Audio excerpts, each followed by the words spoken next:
They were rich, they were comfortable, they were doomed.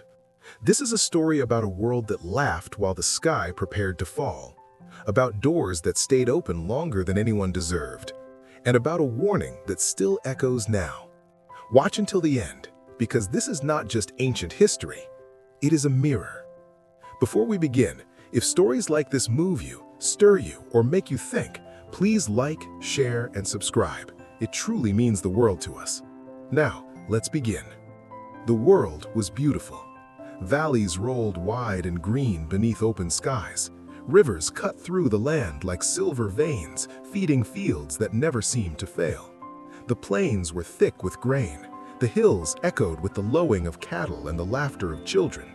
Caravans moved daily between cities. Spices, metals, fine cloth woven by patient hands. Markets buzzed from sunrise to dusk, voices bargaining, coins clinking, animals shifting in their pens. Walls rose high around wealthy cities, stone upon stone. Towers scraped the sky. Gates were carved with stories of human greatness. Inside, palaces gleamed, courtyards overflowed with fruit and wine. Music drifted through the streets at night. This was not a starving world. This was not a desperate world. This was a world that had everything, and slowly, it forgot who gave it. It didn't happen all at once. At first, people were grateful. They spoke blessings over meals. They honored the Creator with words, if not always with hearts. But abundance changes people. When harvests never fail, prayers grow shorter. When wealth multiplies, humility thins. Men began to say, "My hands built this." Women said, "We earned this." Children grew up believing comfort was a right. The poor were no longer neighbors, they were inconveniences. Strangers were no longer welcomed, they were suspected. Judges accepted gifts behind closed doors. Merchants adjusted weights when no one watched. The strong learned they could take and face no consequences. At night, the cities burned with celebration, excess, violence, pleasure without restraint.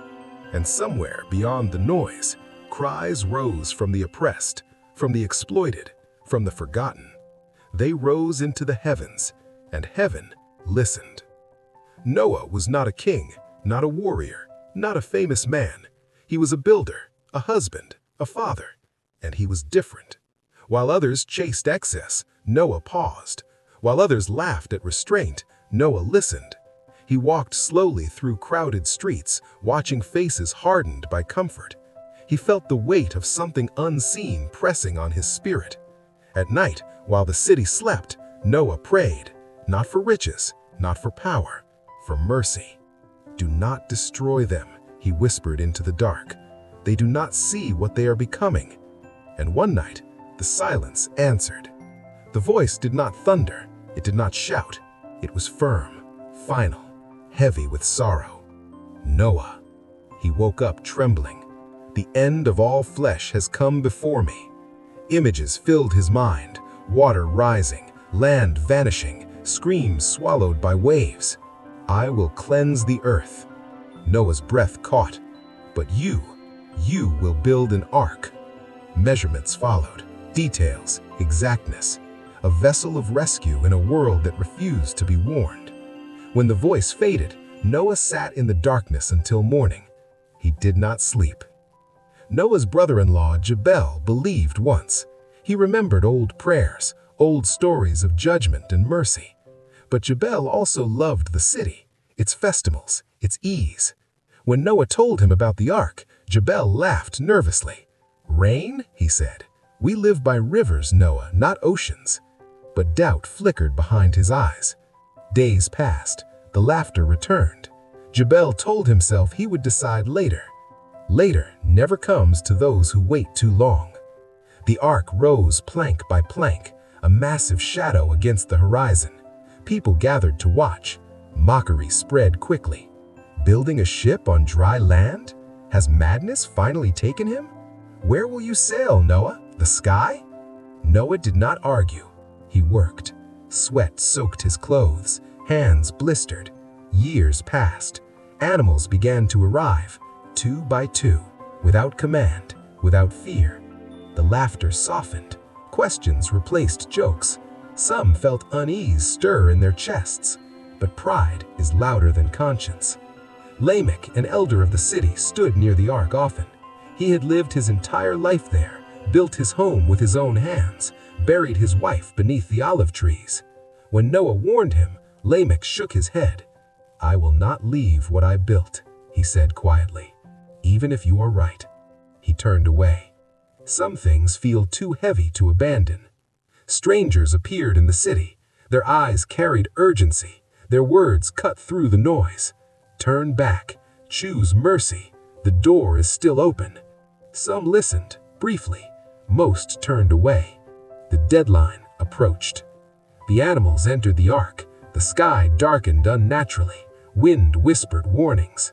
Noah's family hesitated at the door. Faces in the crowd stared back. Familiar. Friends. Relatives. Jabal stood among them. Indecision froze him. The door began to close. He reached forward, then stopped. Comfort held him back. The door sealed. Silence. Then, rain. The earth broke open. Water surged from below, from above. Walls crumbled. Towers fell. Screams rose, then vanished. The ark lifted. Mercy moved swiftly. Judgment followed relentlessly. Days later, the rain stopped. Noah stood at a window. Smoke drifted from distant ruins. Silence replaced civilization. Only water and memory. This story teaches us prosperity without gratitude breeds corruption. Spiritual drift happens slowly, then suddenly. Intercessory prayer matters, even when judgment comes. Looking back can cost everything. Mercy always exists, but it does not wait forever. Ask yourself, what warnings are you ignoring? What comfort is keeping you from obedience? If the door closed today, would you be inside? If this story moved you, share it with someone who needs the warning. Subscribe for more stories like this, and comment which Bible story you want next, because some stories are not meant to entertain, they are meant to wake us up. The rain remembers.